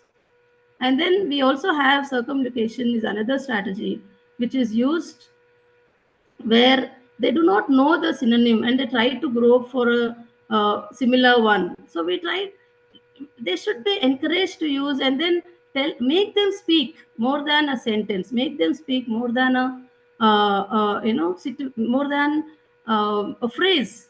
Then maybe I think they as they're speaking, I have noticed that they think continuously, and unfortunately they think in their mother tongue. So when they think in their mother tongue and they're trying to speak in English, the structure of the language changes. So they want to say something, but the sentence structure doesn't come out the way it has to be said. You know, so I think we can, if we can encourage them to use simple words, synonyms, right? So that helps them improve their speaking strategy. Next slide, please. Now coming to the listening part, we all know what listening is. It is the ability to accurately receive and interpret messages in the communication process. And as speaking is a productive skill, listening is a receptive skill. And when it comes to the why part of it, most of the time we must have noticed, especially the teachers here, must have noticed that the students do not have the listening ability. You know, they do not want to listen to what you're saying, especially in the classes. When we ask them to make note of something, they say, ma'am, share a pic, or they say, ma'am, share a PDF. So they do not have the, you know, the patience, that concentration, that focus to listen, receive it, and then put it in their own handwriting, in their own words, you know. So I feel it is very important for us to you know, make them listen. See, I tell them, see, if you're not able to manage the distraction that you have with your phone, I will help you with it. Just put all your phones at that, on that bench, and they're very reluctant. You know, they do not want to separate themselves from the phones. It is, they keep looking at it and they cannot say no. They want to say no. You know, you can see all those expressions in their faces. And gradually, it doesn't happen like on a jiffy like that, but gradually they come to terms with it and they say, okay, now I have to listen. Now I have to make myself tune to this particular activity. So it is, initially it becomes little difficult, but gradually they get adjusted. And the next one is, I mean, how do we do it? Is there some of them, like as I was telling you, limit distraction, practice objectivity, and reflect on what you've been listening. Can we go to the next slide? We look at the listening strategies, like how we looked at the speaking strategies. Here we have prediction, which most of us, as we are listening, we try to think about what is going to come up when given any kind of a topic, given any kind of a situation. So we should make them, we should ask them questions which helps them think, predict in their mind, and maybe try to tell what they think it could be. So it is just not like, you know, you do a listening comprehension and give them some questions and they listen and they write. It's not that. And I feel we have to be more patient. We have to be more, I mean, we have to, how Amita ma'am was saying, like, give them waiting time. We should give them that waiting time even when it comes to listening, not only while they are speaking, and activate topic vocabulary. So if you're listening to a topic, as we are listening, I think we should tell the students to think about what could be the vocabulary related to that particular topic. Like if there's a poem like Stopping by the Woods on a Snowy Evening, when the minute you look at the title, we should ask the students, say, okay, can you think of what are the words that will appear in this particular poem?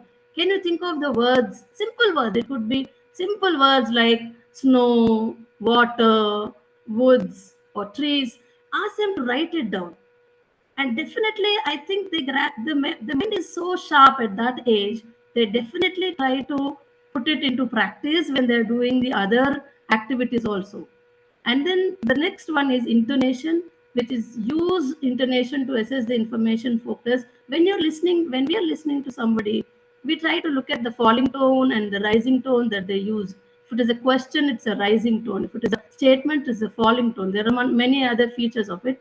So if we teach them that, see, this could be the reason why the speaker raised his voice, raised his tone, sorry. So they'll understand that, okay, when it's questions, when it is information that they're giving, when there is emphasis on a certain components of the information, right? So intonation is one, improving upon the intonation or giving them inputs on intonation is one of the strategy. And then grammar.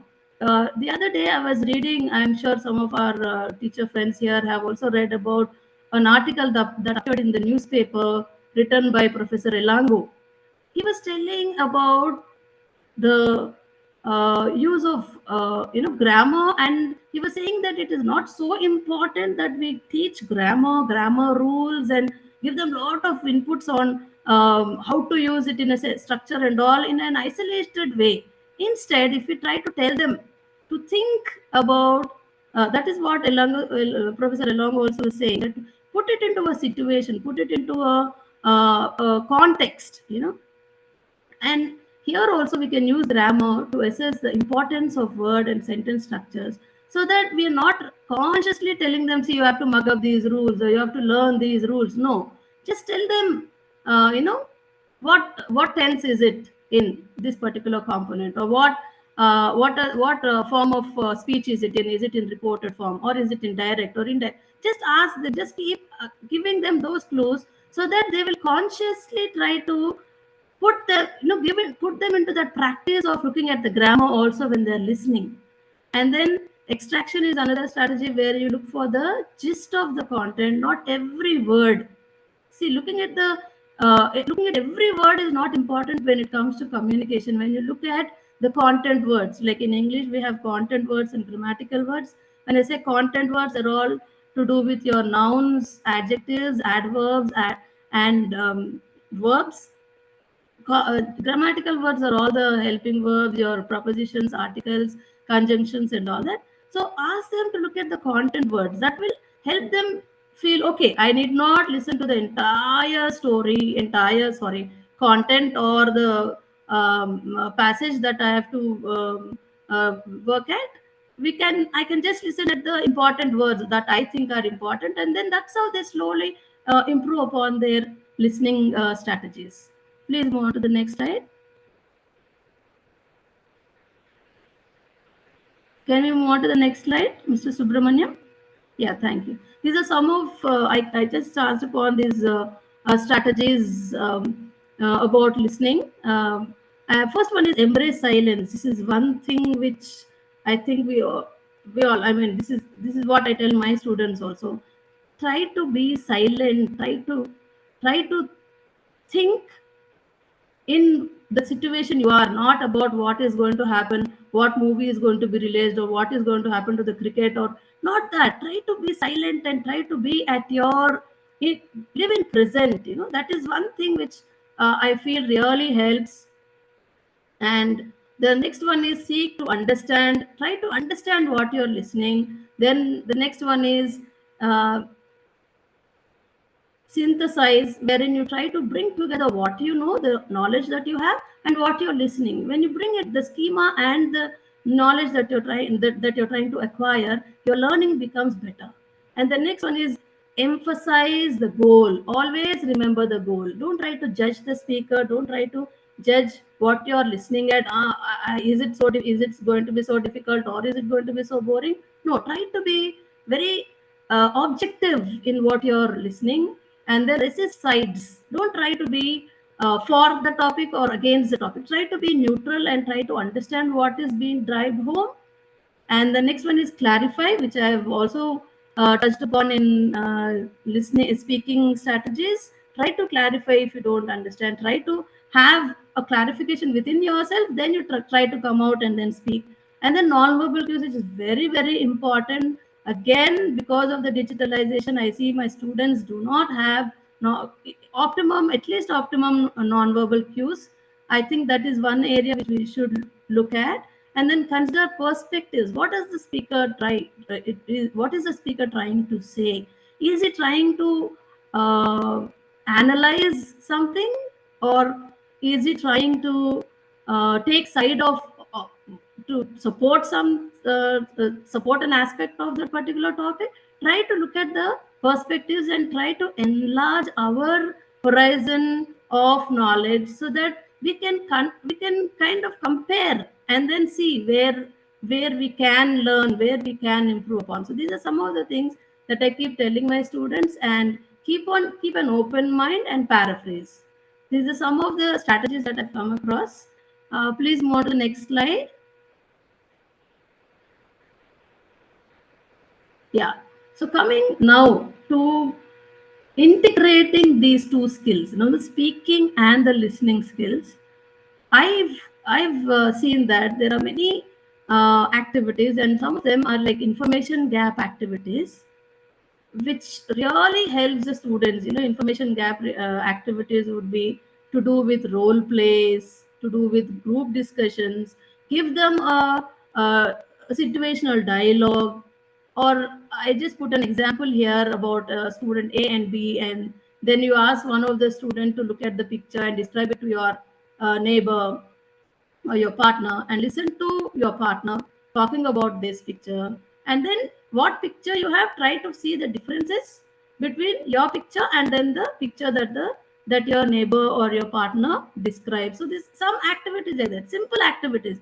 See, these days I feel our students do not have so much patience to uh, take up lengthy activities. Give them small activities which will make them think, which will make them act, which will make them practice the skill, so that gradually they improve upon it, and then it helps them communicate effectively. Next slide, please. Yeah. So another thing that I was telling you about the information gap activities is we can facilitate them by giving real life situations. This is one thing which I always try to do, especially situations like movies or sports or education, environment, wherein we give them a lot of group discussion topics, which helps them think about the situations that are really going around them. Like, for example, I give them one topic called brain drain. Brain drain is one activity where I put it in a sentence for the group discussion, and I tell them, discuss on the topic, engineering students, because I deal with engineering students, I give this topic, engineering students should not go abroad and settle. Should not go abroad and settle. I give them a negative statement, so that they think, how can we not go abroad and settle? That is the main goal for many of us. So they start thinking about it. Give them such topics so that they listen to what the others are trying to say about this, and you have beautiful discussions coming up, wherein the students talk about all the negative things, all the rosy picture that we see is also discussed. Apart from that, there are some students who could bring up their own experiences that their siblings have faced, or their cousins have faced, or their friends or neighbors have faced. So they tell, and then this gives a very good perspective to the students about, yes, is there a responsibility for us towards the country? Is there a responsibility for us towards a society? They start thinking like that, and then they themselves come and say that, yes ma'am, we always thought that we have to go abroad and settle, but there are better things that we can do even here. Excuse me. And also we can give them day-to-day life situations like doctor patients. The minute we go to the doctor, or if it is a mall where you go to an executive to find out about a commodity or a product, they try to speak in English. And the minute the doctor sees a child or a student, they try to speak to them in English.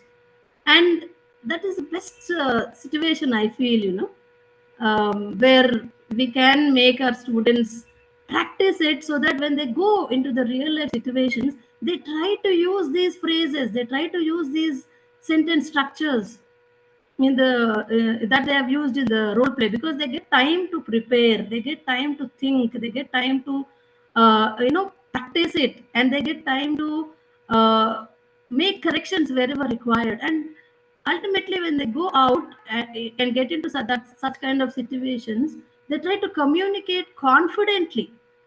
I think giving them that confidence to go and then speak is what makes the day actually. Yeah. Please move on to the next slide. Yeah, thank you. I have an activity which I was telling Mr. Subramaniam. Can we quickly do a small activity? It is a very small activity. Mr. Subramaniam, can you please share the, yeah, this is a sketch map. I hope all of you are able to see this. This is an aerial view of a road.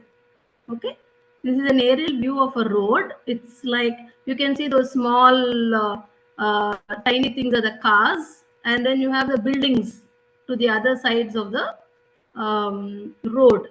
What I want you people to do is quickly draw this in your books, the students especially. Quickly draw this in your books. Not exactly this way, but at least 90% of the way how it looks.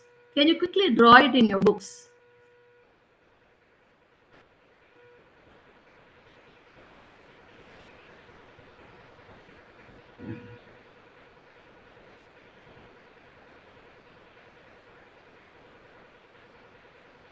I'll give you 2 minutes. I don't think it'll take more than 2 minutes for you to just quickly draw those crossroads and then the cars and the buildings. This is the aerial view. That's the reason why you can see them like blocks.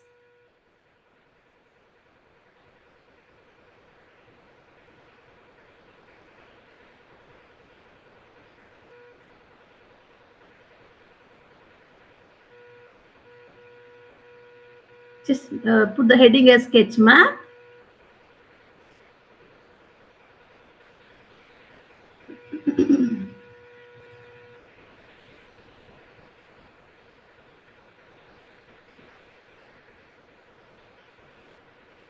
If you have done drawing it, you can put it in the chat box saying yes, or unmute yourself and say yes, done.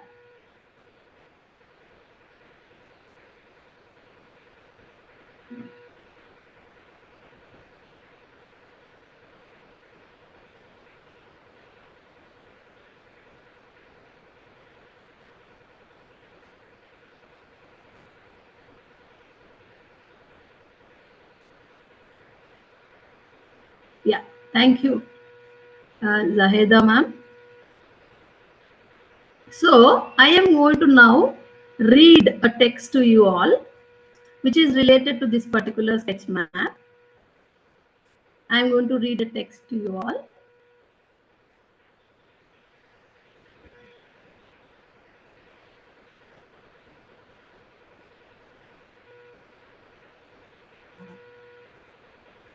One second.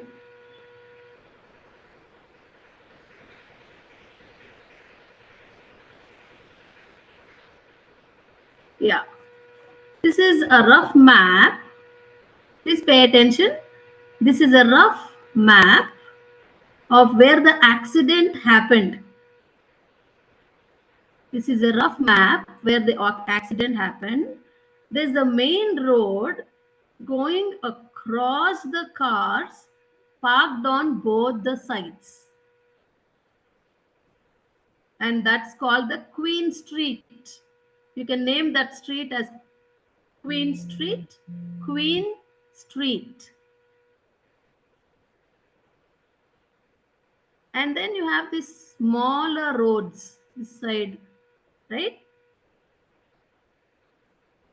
They're going across it, and they're called, and these roads are called Green Road. Green Road. So as you're listening, try to make the locations, mark the locations and the names.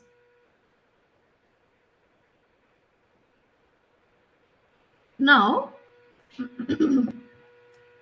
I was driving along Queen Street where the arrow is. I put an arrow there. Yeah. This is Tom. Okay. I is Tom. Okay. Where the arrow is. And the little boy ran into the road from my right.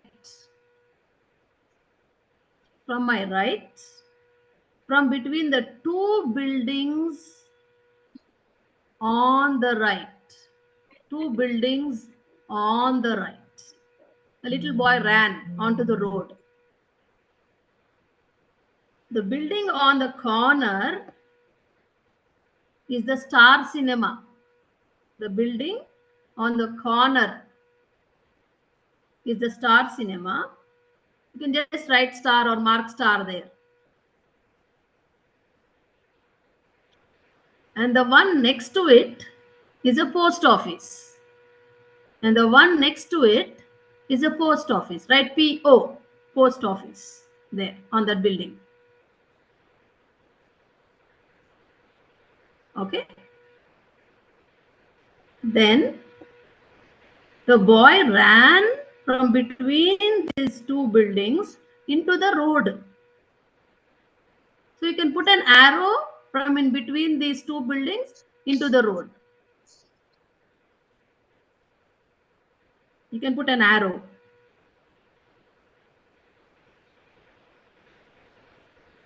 Okay.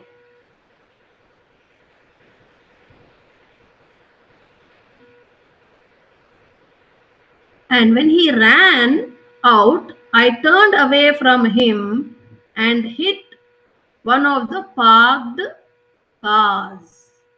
I turned away from him. From right he was coming, so I turned away from him. Probably I turned to my left because I wanted to save him. That is, Tom wanted to save him. Now it was a second car from the crossroads on the left. Okay, wait, 1 second. When he ran out, I turned away from him and hit one of the parked cars. So there are cars, right? There are 8 cars here. So I hit one of the parked cars.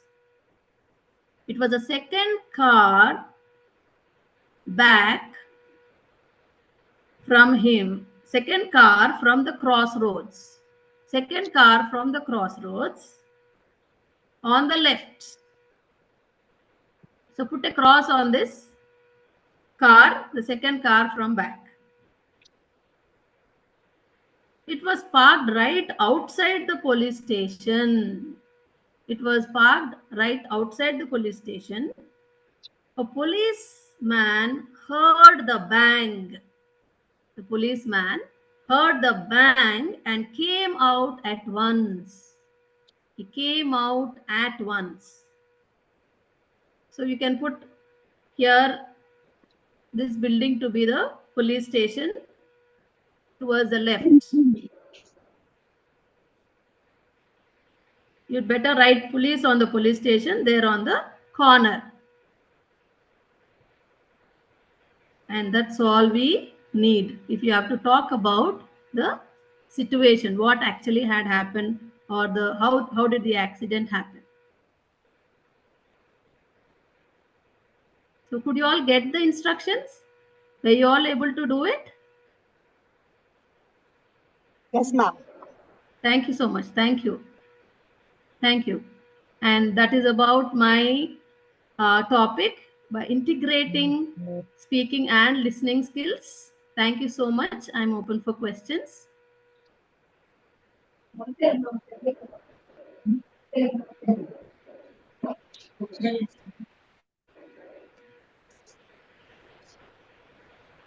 If you have any questions, you can ask me.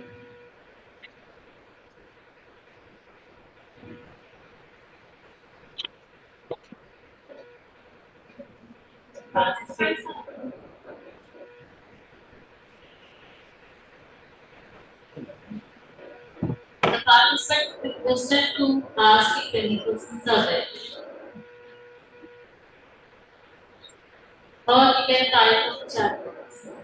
Yeah, you can type in the chat box also.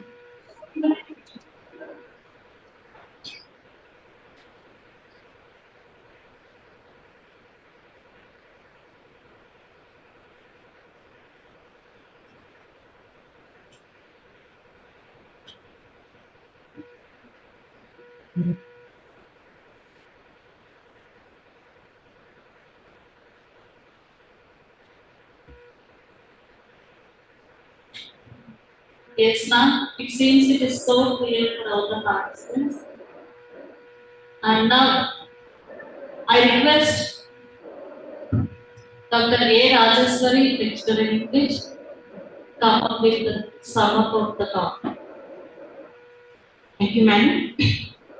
I thank Dr. Johnson, madam, for sharing her valuable inputs on how to integrate speaking and listening skills for the improvement of English language competence.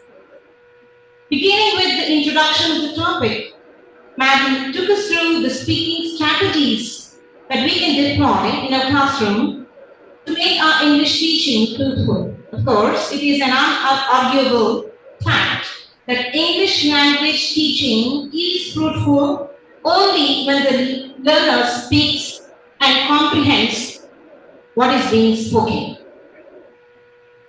Making the student use gap fillers, paraphrases, etc., which Madam made a mention of, will certainly help the students to be ready to speak.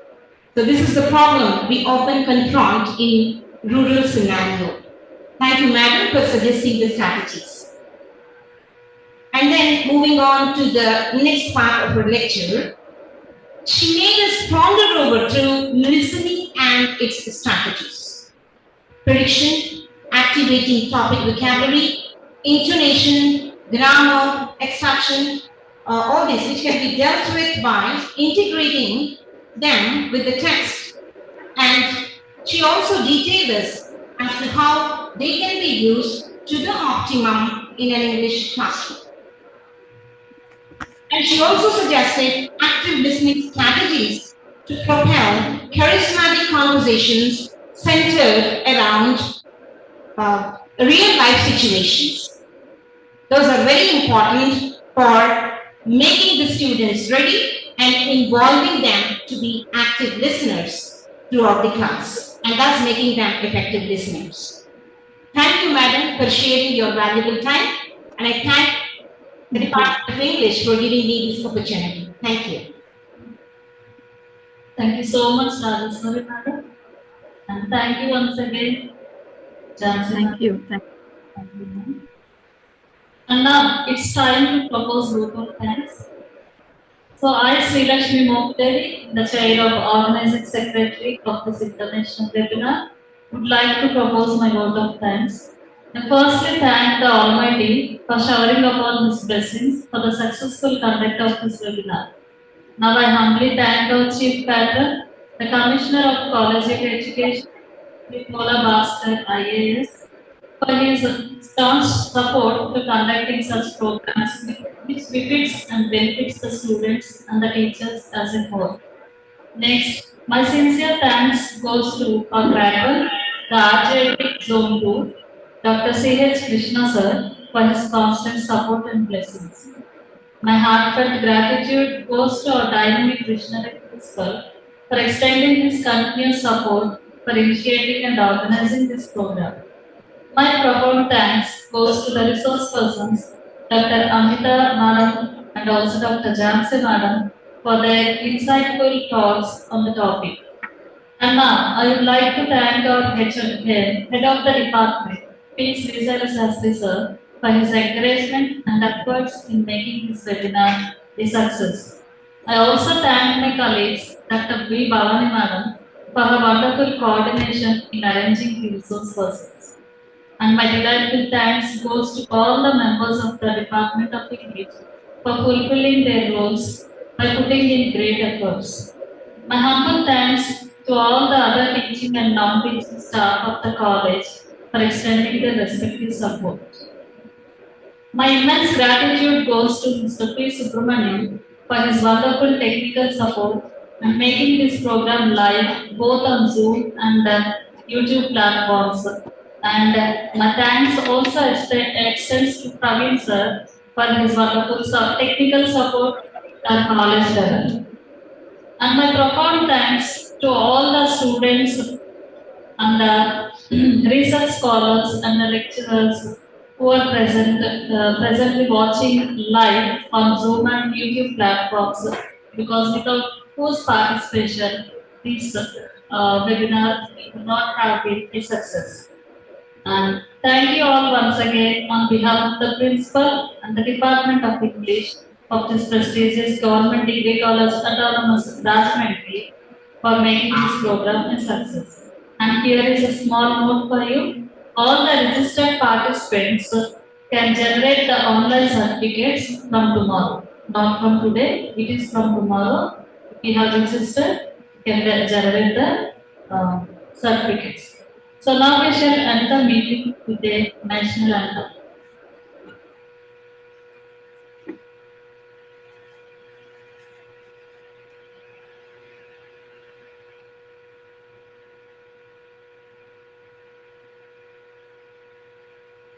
Thank you so much. Can I leave now?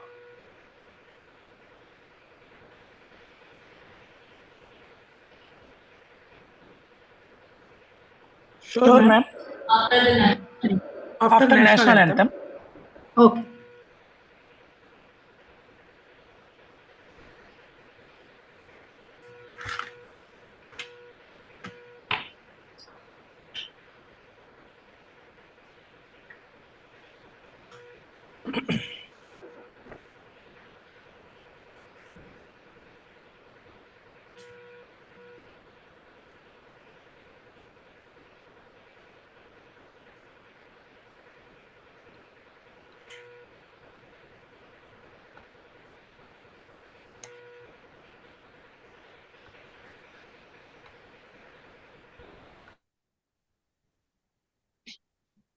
जनगण मन अधिनायक जय हे भारत भाग्य विधाता पंजाब सिंधु गुजरात मराठा द्राविड उत्कल बंगा विंध्य हिमाचल यमुना गंगा उच्चल जलधि गंगा तव शुभ नामे जागे तव शुभाशिष मागे गाहे तव जय गाथा जनगण मंगलदायक जय हे भारत भाग्य विधाता जय हे जय हे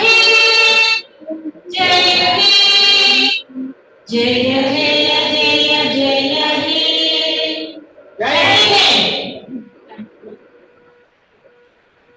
Thank you all. The meeting comes to an end.